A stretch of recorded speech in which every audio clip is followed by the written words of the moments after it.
Cuba is literally grinding to a complete halt, and the images coming out of the island tell a story of a nation pushed to the brink.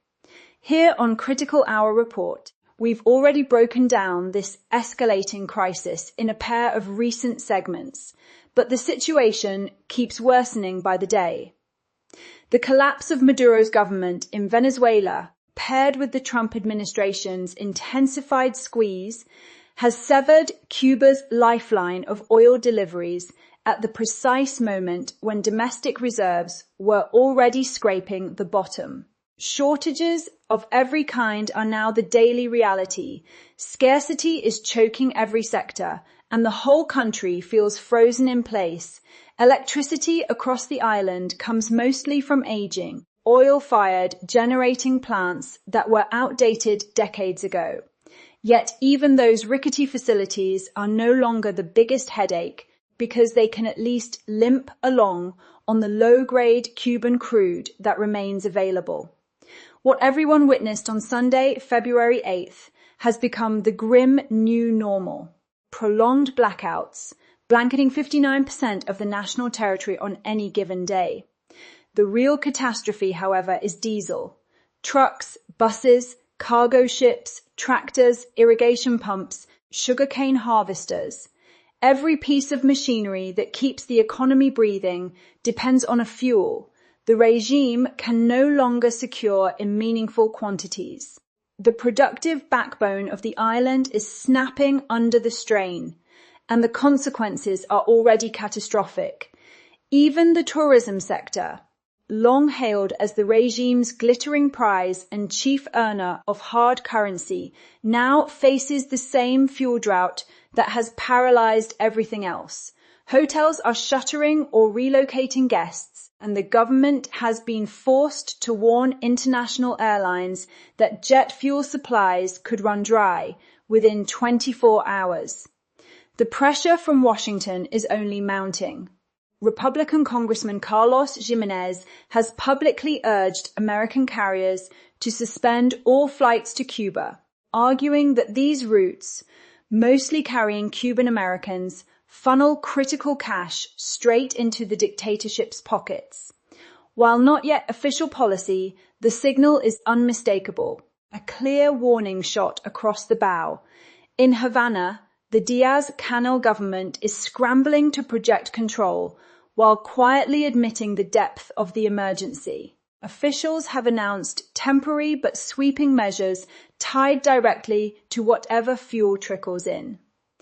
Gasoline sales are now restricted to dollar-only transactions capped at just 40 liters per purchase, with drivers enduring lines that stretch 10 hours or more. The explicit aim is to slash consumption while opening the door for private importers to bring in limited supplies. At the same time, the regime is ruthlessly prioritizing three sectors it cannot afford to lose: tourism, the export of premium cigars and rum, and a handful of mineral operations. These are the last reliable sources of foreign exchange. Without them, the entire system collapses. Public transport has been slashed to a skeletal schedule because moving ordinary citizens is no longer a priority. Authorities are also pushing remote work and distance learning wherever possible. In a modern service economy, that might sound reasonable. In Cuba, it simply confirms the obvious.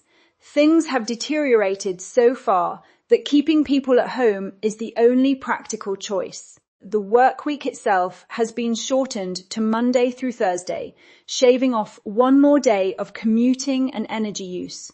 Agriculture presents an even darker picture.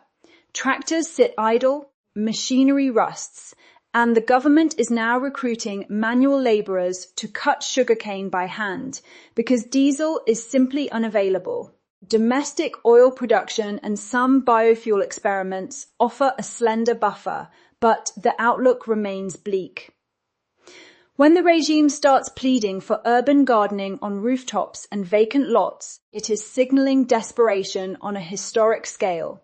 The human fallout is already visible and spreading. January alone brought a record wave of public discontent.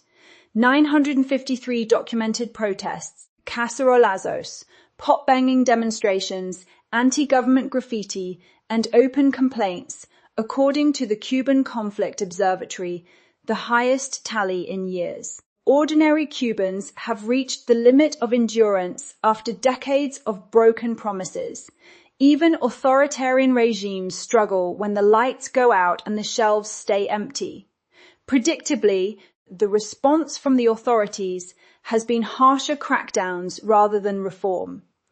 The Cuban Human Rights Observatory logged 390 separate repressive acts in January, including 42 arbitrary detentions of political prisoners.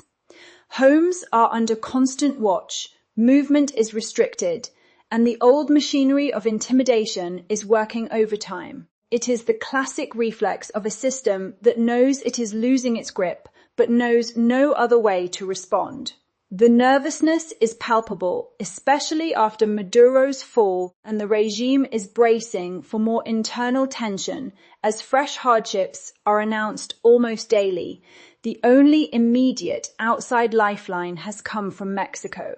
President Claudia Sheinbaum's government has pledged urgent humanitarian shipments and is quietly negotiating with the White House to channel limited oil supplies to Cuba, while broader talks between Washington and Havana continue. Diaz-Canel himself has been forced to acknowledge that dialogue, on whatever terms necessary, is now unavoidable. Behind the scenes, the most pressing question is whether the island can endure this latest ordeal and, if so, how. The regime is openly dusting off memories of the special period that followed the Soviet Union's collapse in the early 1990s. Back then, the sudden loss of massive Moscow subsidies, including millions of tons of oil annually, triggered a catastrophic contraction.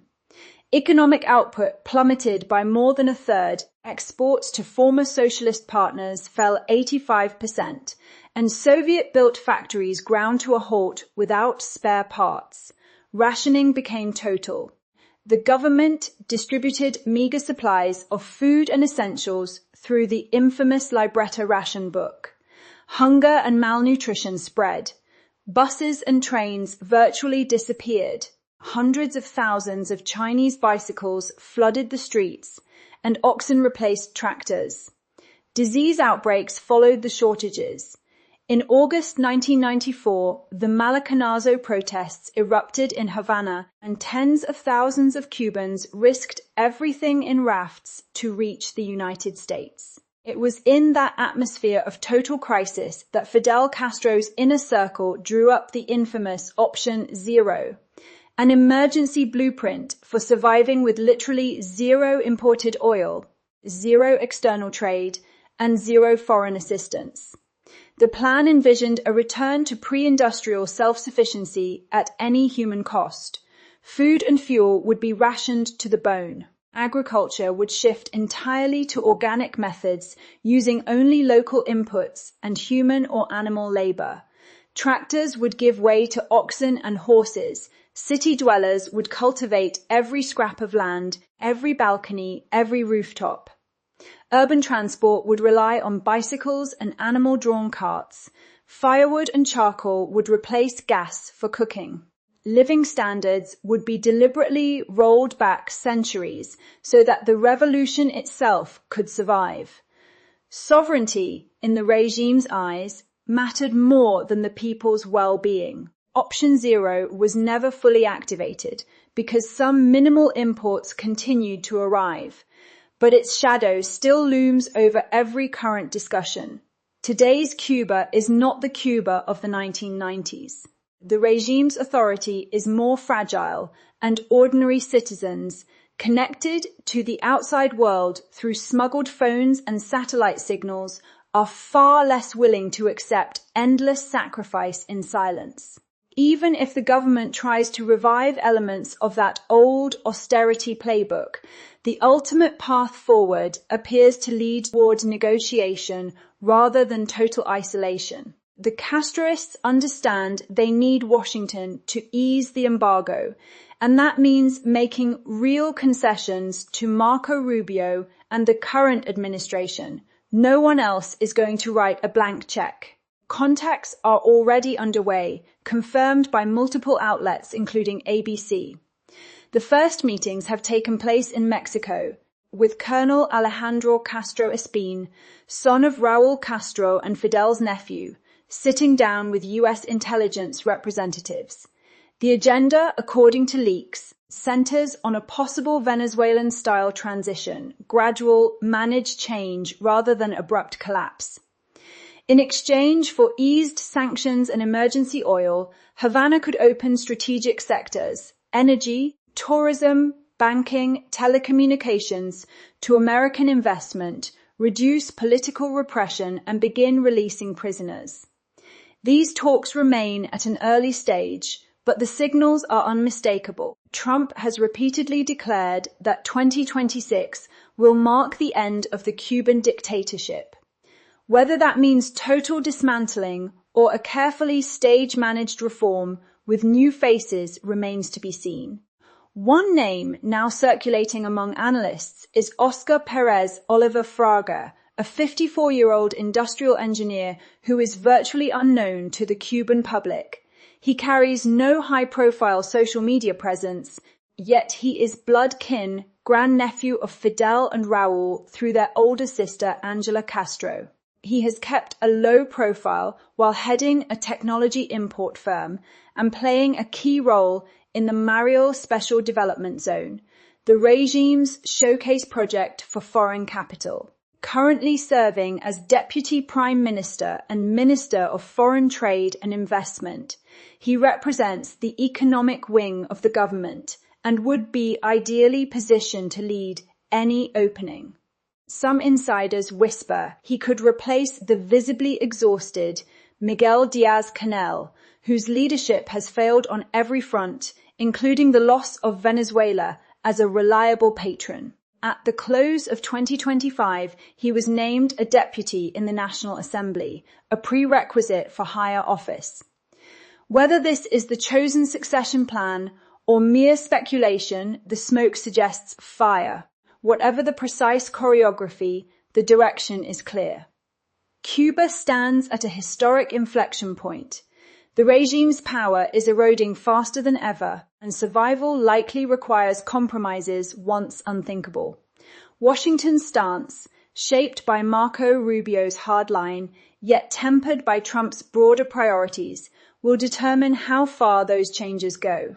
A quiet Venezuelan-style evolution that keeps some familiar faces in the background while American companies flood in could prove tempting.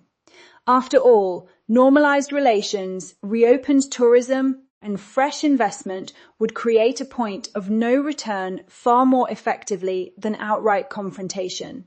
Yet Cuba's proximity to US, shores and its long history of exporting instability across Latin America argue for deeper transformation in the eyes of many hardliners.